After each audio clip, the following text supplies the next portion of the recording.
What is going on, everybody? I hope everybody's having a fabulous day.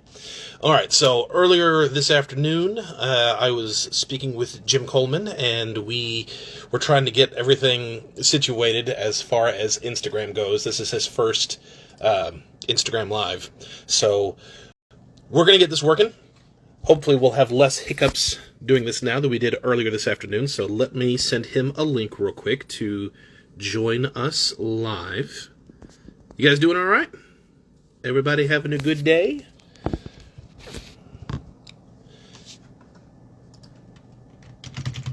Oh, there's Jim. All right, Jim, you should have a thing that says request to join. Click that request, and I will accept you to join as a host. Paraguay. Man, that's awesome. What up? Sorry, I don't normally hold the phone when I'm doing this. I usually have it sitting down. All right, Jim, what I'm going to do, my friend, is I'm going to send you now to join. So when you get that, there we go. Hey. Hello. Hey. How you doing, man? I'm good. How you doing? I am doing well. Good to see you. Hey, good to be seen. All right. Well, everybody, say hello to Jim Coleman. He was I apologize. I'm all frazzled today, but it is good to have you here. So thank you so much for taking the time to do this. I know that because obviously this page is very much about 90s Nickelodeon. That show has had a huge impact for kids who grew up in the 90s. So it's a very underrated and very underappreciated show. So there's a lot of people who really appreciate you doing this. So ahead of time, thank you. Thank you for having me. And yeah, it's an honor just to be here and see that people remember the show. Well, let's dive into it. Most of what we'll talk about, of course, will be my brother and me, but we'll venture off to some other things after. And if anybody has any questions, please drop them in the comments. I'll try to get to them as much as I can. So first is, how did you get involved in My Brother and Me? It was an audition. As an actor, my agent sent me to the audition. It was one of the first major auditions I had. At the time, I was working for the Orlando Sentinel as a press operator. Journeyman press operator. I worked midnight to 8. I mean, I was pretty happy, you know. And I had this audition. I hadn't done really anything at that point other than industrials, commercials. You know, I did commercials, things like that. But I went to the audition, got a couple of callbacks, and didn't realize what it was. I had no idea. I really did not. And I got a chance to meet Calvin Brown Jr., Fred Johnson, Alonga Adele, and they were just talking to me. We were talking about football. We were just chatting, right? And they said, okay, hey, man, thanks a lot. And I left, and I got a call that I had booked a job. So it was pretty cool. That's awesome. My Brother and Me was the second, if I'm not mistaken. It was filmed in front of a live studio audience, was it not? Yes, it was. It was the second Nickelodeon show scripted show to do that. What was it like filming in front of a live audience? Well, it was not so much a live audience. What we had was the audience was in a booth. Basically, they were standing up there watching us. We didn't interact with them, but it was interesting because initially you look up and you see what's going on. You see people waving, you see different things like that. But after a while, you don't see it. You're just doing a job. You're going in and just trying to get everything shot. Okay. Do you have any favorite moments from making the show?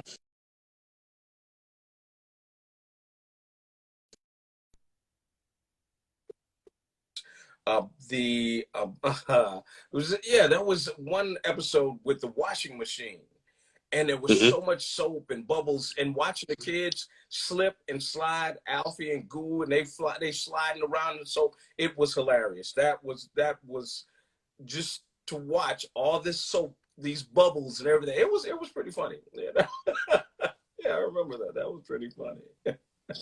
Do you still keep in touch with anybody from the show? Um, I Alfie, well, Arthur Reggie, Yeah. we are in touch.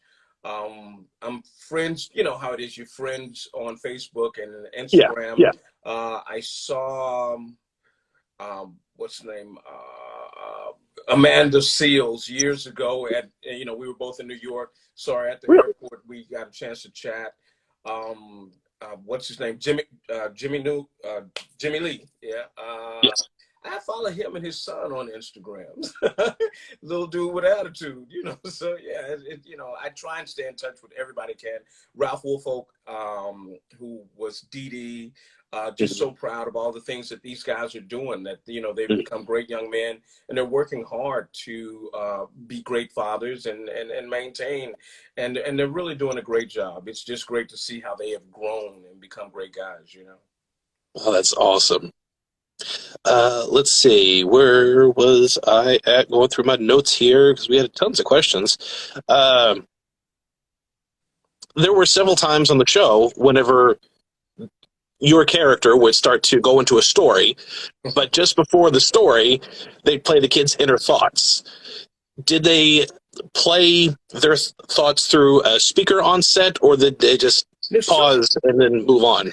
A lot of times we would just pause, and there were a couple of times where I would see in the script sometimes it says Uncle Lawrence story, Mhm. so I would tell a story. I wasn't always sure what the story was gonna be, but uh, yeah, we come up with an Uncle Lawrence story right there. So yeah, the thoughts were usually piped in afterwards, so I really didn't Yeah, know yeah. what they were thinking. Okay. Did you keep anything from the set? No, I actually did not. But I was given a Nickelodeon watch. It was a very small watch with the man in the suit and his head is a clock. And I still have that watch, and I absolutely love it. It is just one of the best timepieces I've ever had, and that's one of the That's things I awesome. Nickelodeon. That's awesome. All right. We did have a couple of pretty profound questions because, like I said, this show has had such an impact, and it's such a bummer that Nickelodeon and Paramount hasn't really brought this to other venues or done a lot of reruns and things like that. It is on DVD, or at least it was on the Amazon DVD burning thing, but I don't think they're doing that anymore.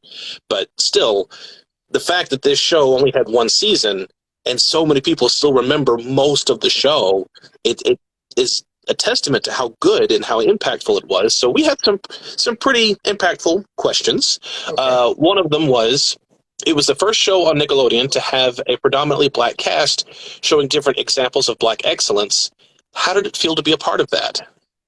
Uh, Initially, yeah, it's a job. You're just doing it, and it wasn't until really that you get a chance to see that the hair and makeup were black, the wardrobe was black. They brought in the like barbers to make sure that we were taken care of, and then you see that how it impacts people as the show came out. It wasn't until after the show aired that I Yeah. really got the full impact of it, and how young black men and women would say this show changed your lives and the different things. One incident happened after the show. I was doing a movie in the Bahamas, and we had to catch a ferry to the island where we were shooting.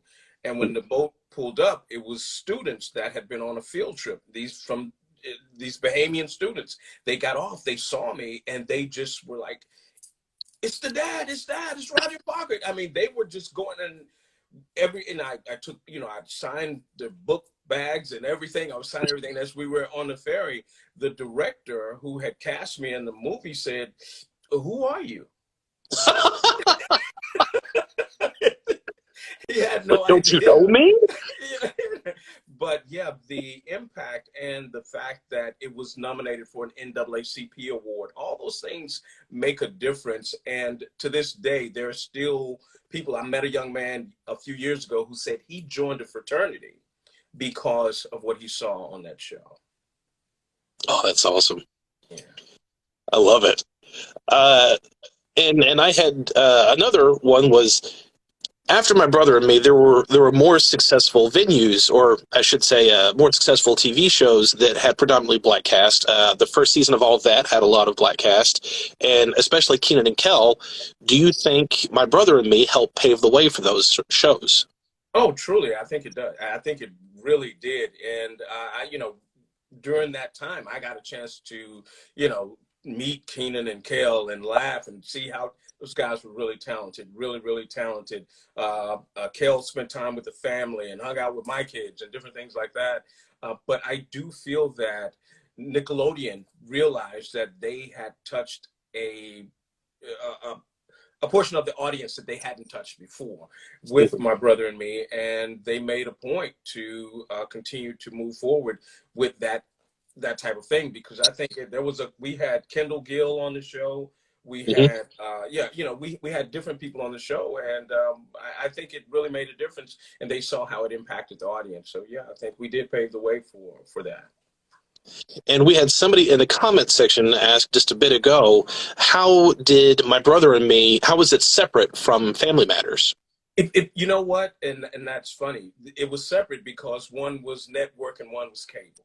I mean, and really, that's it. It was Yeah. good, clean family fun, and we just wanted to have fun doing the show and wanted people to enjoy what we were doing, and and that's exactly what it was. Good, clean family fun, and it touched on a lot of little things that kids went through in their lives. And I think Nickelodeon did that really well because they took things that were very successful for adults and found a way to make it for kids. All that was pretty much Saturday Night Live. Roundhouse was pretty much in living color. And then this was Family Matters, and Space Cases with Star Trek. So there's a lot of different things. Let's see. Well, let me back it down here because the comments are coming through. How did your experience at Nickelodeon differ from the other producing studios? Well, Nickelodeon it was fun. I know it was fun, really. I mean, you had we were at Universal Studios for lunch. We would go out to the park and we would ride the rides, and it was a family atmosphere. The producers, the directors, everybody. It was really, really cool to hang out in that studio, and you're seeing people get slimed. You see stuff going on. You see kids that are just thrilled. They're so happy to be in Nickelodeon Studios, and you walk out and that huge fountain is spewing slime all over. It was great. And then being in New York and working on Law and Order and these other different shows, it's very serious on the production, the sound stages. It's serious, and there's not a whole lot of fun. It's work. It's business, and you tend to forget. And that's really the difference. Nickelodeon was fun. Yeah. It seemed like it. That was one of the things I missed about Nickelodeon now, is it seemed very transparent. If it was fun on set, it transferred to the screen. So that's something I've really taken away from the network as a whole in the 90s. Someone also asked, did you ever miss your character's iconic fashion choices? Believe me, those weren't my choices. But I think, what's his name, Bruce Marshall is such a good costume director, costume designer, that he came up with stuff that it just worked. It just worked for the character. And I thought it was pretty cool most of the time. A little more of a somber note, but were you surprised when the series ended after just 13 episodes? Yes, because we were almost certain that the show was going to come back. We waited, and there were negotiations going on back and forth for 3 or 4 months, and it wasn't. It took it took 3 or 4 months before we found out that it really wasn't coming back, that it had ended. I was very disappointed, very, very disappointed. I don't know what happens in the high offices. I just know that it was like losing a family. It really was. Yeah. I did have somebody who sent me a message, had a very, very specific request, and it was a very beautiful message that they had sent. They had said that on the show, my brother and me, they watched it with their dad, and it's amazing the small details people remember. And on the show, their father loved the part when your character would go, "Hey, that's what I'm talking about," and he would say that all the time. And he said, "I don't know what it was about that line, but it stuck with him." And now I believe his father has passed, but he requested, "Would you be willing to say that line?" That's what I'm talking about. Oh, I know you. I know you just That's made his what I'm day. talking about. I know he's in here, so I know that made his day. All right, let me back it up a little bit. Let's see. Since you talked about barbers, did you have an incident? Did you ever have an incident that was similar to Dee Dee's haircut episode? Yes, absolutely. I mean, yes. What happened was, because I mean, my hair, as you can see, is pretty thin, and I went to the barber, and he's supposed to give me a nice line, and he cut the line almost all the way back, so my hair was, yeah, it was pushed all, yeah, it was pretty bad, and he's Oh like, "Well, no! how do you like that?" And my wife saw it and said, "What happened to your head?" And it's like, yeah. Oh gosh! We did have one question that was another. I don't want to say it's a loaded question, but it's a pretty serious one. So just as a matter of, and that was him right there, Nostalgialodian. Thanks so much. That was great. He was the one who had asked. Um, but someone did ask, what do you think can be done to help fix the TV and filming producing over in Florida? Well, that is going to take some work. Had Florida is a perfect place to shoot. It has just so many different locations and different fields. It can be a city, a town, a beach. It can be whatever whatever you need it to be when it comes to filming. Florida, Florida's biggest problem was that instead of giving incentives and bringing people in to work and to shoot, they based it on, we're Florida, people are going to come here, and they depend on the theme parks. Yeah, In order to fix that, you have to give incentives. You have to bring people here. We have studios sitting empty, just completely empty. Nothing's going on. You get yeah. a music video here and there, but you have the infrastructure to have a great place and to return this to an amazing place. I mean, in the 90's, we worked so much here in Florida. We were Yeah. constantly in the studios. We were constantly doing television and film, Jacksonville, up and down the coast. We worked, and it's up to the legislatures here, the powers that be, to offer some incentives to bring it back. And I think this is a perfect place to shoot. And we did have somebody ask, can we get an Uncle Lawrence story? Ah, well, let's see. This doing this interview thing. This reminded me of the time me and Uncle Lawrence, we got a video game.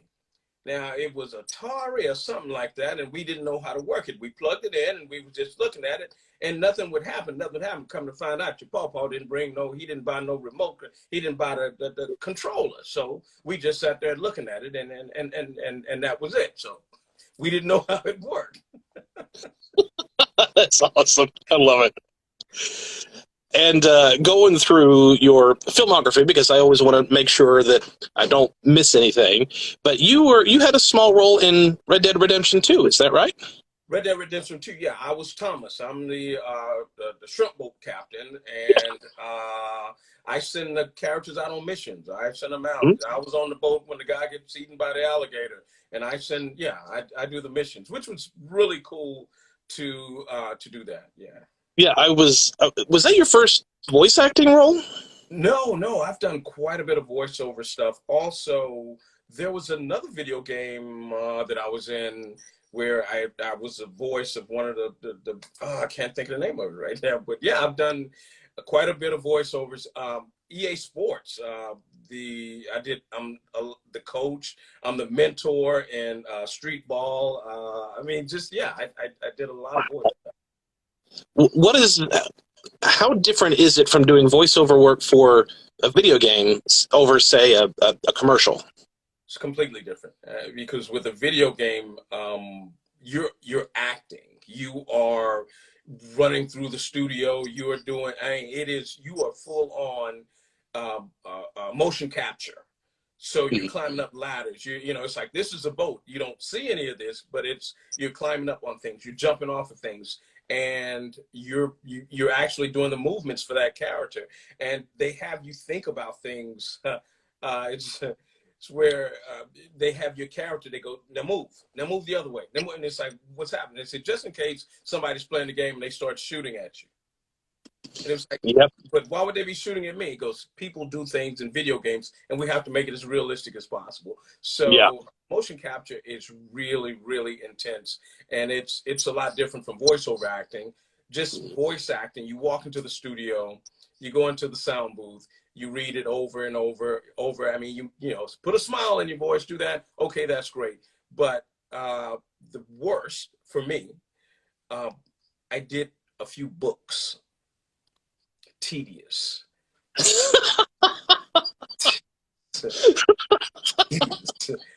Oh my gosh. To the point where I was offered an opportunity to do a book, and I said, I'm so sorry. I'm so busy. I needed a job, but I was like, no way can I sit in that room and read that book. But it's, you know, because it's just the wasps. Yeah, put that S on it, wasps, forest, you know, stuff like that. It really is. But yeah, those are the voiceovers. All right, I am taking notes for some of the questions that are coming in. So everybody in the comment section, please keep the questions coming if you've got some. I'm going to keep moving, and then at the end, I'll add in your questions. So if you have more questions, please put them in. I don't really have a whole lot more, to be honest. You were the steel band leader on Full House, weren't you? Yeah, that was a long, long, long time ago. Oh my gosh. I had hair and everything, you know. Yeah. Yeah, the Full House, the little twins, and they came to Disney, and I was like, "Hey there, princess." I had a Jamaican accent, a Caribbean accent, or something. Yeah, that was a really long time ago. and Wow. the email that I had sent you, it's always much like what you were saying earlier. It's always the dad for my brother and me. Yeah. So every single time I've seen you in, because you've done a ton of stuff, and every time I would see you, I was like, it's the dad. So and I love Full House. My wife loves Full House too, and going back and watching the show like we usually do. I was like, wait a minute, what what do you remember about filming anything from Full House? Just that the the twins, the little girls, were so very serious. Really? They did their job. They were working, and I'm thinking these little kids are going to be at Disney. They're going to be all over it. No, they came in, they did their job. We got it shot, and that was pretty much it. It was like, wow, okay, yeah, yeah. They were professional, very, very professional to be that young. And I've only got a couple, and they're more through the span of your career, outside of my brother and me. What were some of the favorite roles that you've had? Well, I mean, there have been quite a few, but right now I'm doing a one-man show called Tolton from Slave to Priest, where I'm traveling the country talking about Father Augustus Tolton, who's the first Black priest in America. And it's just, for me to be on stage and to do live theater is something that I never thought I would be doing at this age. And now it has really become something that I'm very passionate about, just going out and telling this story. But that right now, that is one of, you know, I guess the most, my favorite thing. It really is. I've had some fun roles. Yeah, I can't even think of them all. There's been so, my, I'm, let me tell you, I'm most comfortable on set. I'm so happy when I'm on the set. It Mm-hmm. doesn't matter if I can be in the background. I'm just happy because there's cameras rolling and I'm there. I just really, really enjoy being on set. Awesome. What has been one of your most challenging roles that you've had to do? Oh, Audiobooks. there you go. Audio. Hey, let me tell you. Audiobooks. That was the most challenging thing, and medical things. Really? Medical jargon is I did. This is weird. I was a doctor. Like if you had a prescription and you needed to know how to use the prescription, you could go to a website and ask the doctor how, the side effects and what the prescription was. And I was a doctor. And I would tell you all these side effects and the names of these different medicines. And it was torturous because I had to be serious and say some of these ailments, and then you go, the side effects are what? No, but I couldn't do Golly. And I only have two questions left, and I still got some that are coming in the comments. What was your most rewarding? I guess I should say, what's the most rewarding aspect that you've had in your career? There's been a couple. I got a chance to meet Burt Lancaster and Sidney Poitier, and Wow. I was an extra on a miniseries called Separate but Equal, Hmm. and I was doing background work. I was just in the courtroom gallery, and we broke for lunch. And at the time, I was working midnight to 8, and I left and came to the set, and I sat down at the table to have lunch, and Burt Lancaster and Sidney Poitier sat right across from me and started talking to me. And yeah, it was. Burt Lancaster said, "Are you one of the actors?" And I said, "No, sir. I'm an extra, and I'm sorry I'm at your table." And he says, "No, if he goes, you're an actor. If you're part of this," he says, "how would this look in that courtroom if you guys weren't there?" He goes, "So we're all doing this together. We're all working together." And Sidney Poitier said, "Do you want to be an actor?" And I said, "Absolutely." And he said, "There will come a time in your life where you'll have to choose acting. And if you choose it, it'll take care of you." And it has. Wow. That is a beautiful story. Uh, Last question that I had, and I have a couple follower questions. If you could give your younger self some advice, what would it be? You know what? I think about that. Uh, it would be to network more. I treated this business. This is my job. I Yeah. get up in the morning. I go to work. I prepare for auditions. That's what I didn't go into this business for success or anything. I do it because I love to do it. I do it Yeah. because I enjoy it. Uh, I believe if I had networked more, I probably would have been on another series and another. But I just love getting up. And once the show is over, once I finish working that day, my mind is on to the next one. It's on to the next thing. It's on to, okay, I got to prepare for another audition. I have to do this.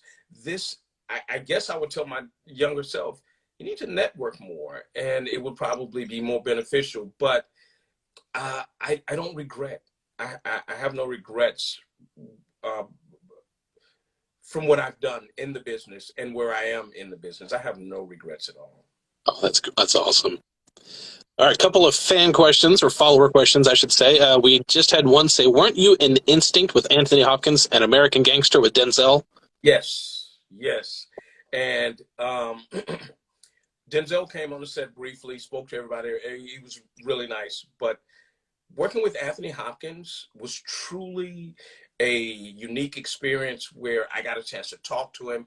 He talked to me about, you know, your eyes being so important in acting and different things like that. And this is something that, I'm pretty sure he's not watching this, but he has huge wrist.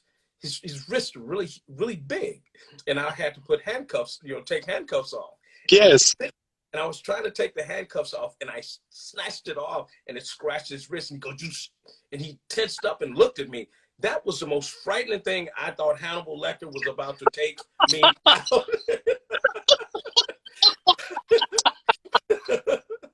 But after after that, we laughed and we talked, and he told me, he says, if there's a problem with something like that, say, hey, listen, there's a problem, and they'll work everything out for you. But he would say, call me Tony, and that was the hardest thing, to call him Tony.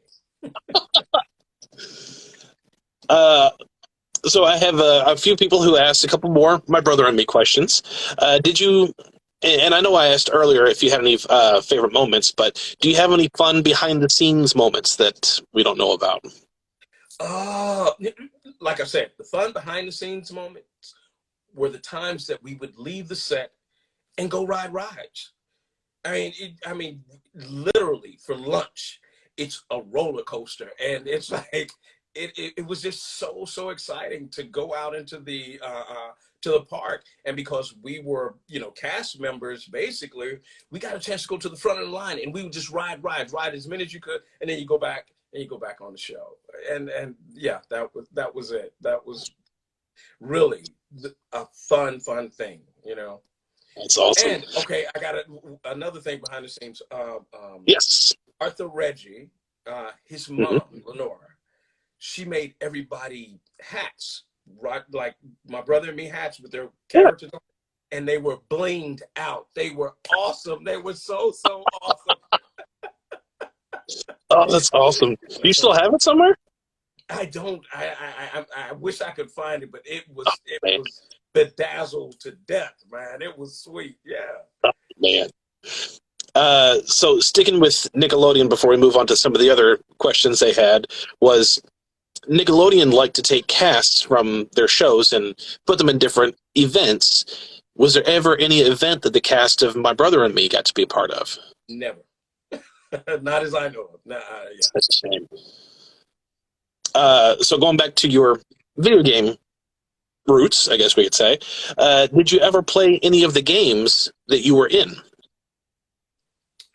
Oh, no, I haven't. I have not. I really have not. I got the games. They send you the game, but you know, I think I gave it to my grandson. It's a video game. I don't know how to play it. Yeah. Homefront. That was the other one. I was in Homefront. Yeah. Yes. Okay.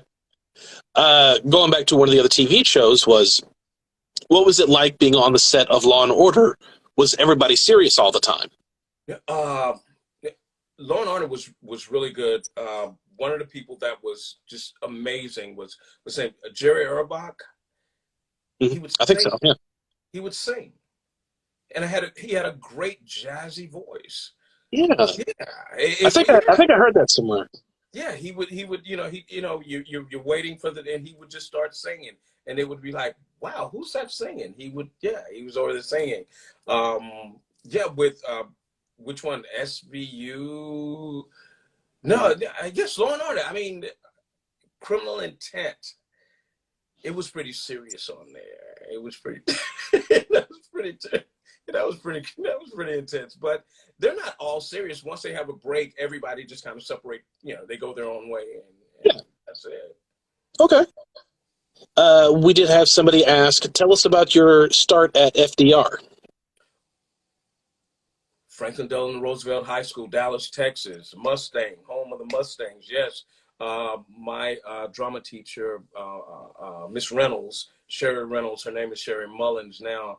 I remember, I had some issues at school, and I ended up having to go to drama class. I didn't know I had drama class, but speech and drama was on there. I just hadn't been. But anyway, I got there, and really being part of the speech and drama club, I joined the team, and I had to do, we were going to a tournament, and I did the Pied Piper of Hamelin, and my teacher, Miss Reynolds, I memorized it. I memorized the whole thing, right? And I did it, and I asked her, I said, what do you think? And she goes, you memorized it. And I said, yeah, but what do you think? And she says, you memorized it. And I go, see what? She says, what you were saying. And I said, no. She says, neither did I. She said, in order for you to be an actor, you have to see what's being said. You have to believe it. It has to become your truth, and then you can show that to other people. And when it's your truth, you can give other people that truth. and that changed my life. And that was truly one of the most amazing acting lessons I've ever had. And going back with your Law and Order comment, someone asked, "Can you sing?" No, no, no. Same. No, I can't. You know, in the show that I do, Tolton from Slave to Priest, I have to sing a few songs, and it's terrifying for me. It really is. I practice, but no, I can't sing. I know I can't sing. And Desiree Michelle, you know I can't sing. That's my daughter asking, "Can I sing?" No, I can't sing. And she knows it. I love that so much. She knows I can't Oh sing. man, that made my day. You said your name was Desiree. Yeah. Thank you, Desiree, for that. That was great.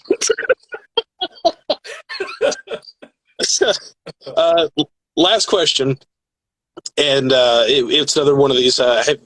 You were in Ant-Man, is that right? Yes.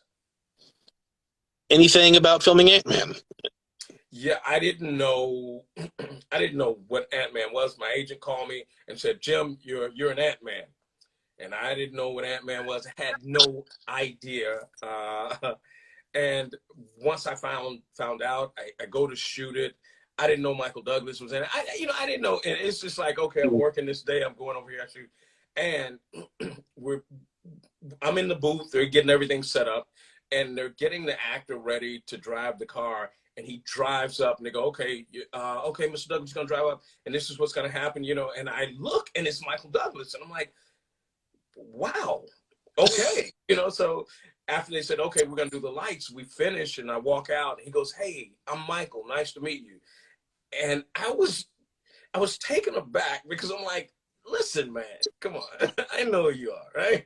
He goes, "You're Jim, right?" I said, "Yeah." He goes, "Yeah, I saw your name. You know, hey, welcome aboard. What do you think about this?" And introduced me to the kids and everything. And I was like, yeah, I mean, I got a line, man. I mean, I'm just happy that, you know, you're so cool like this. Yeah.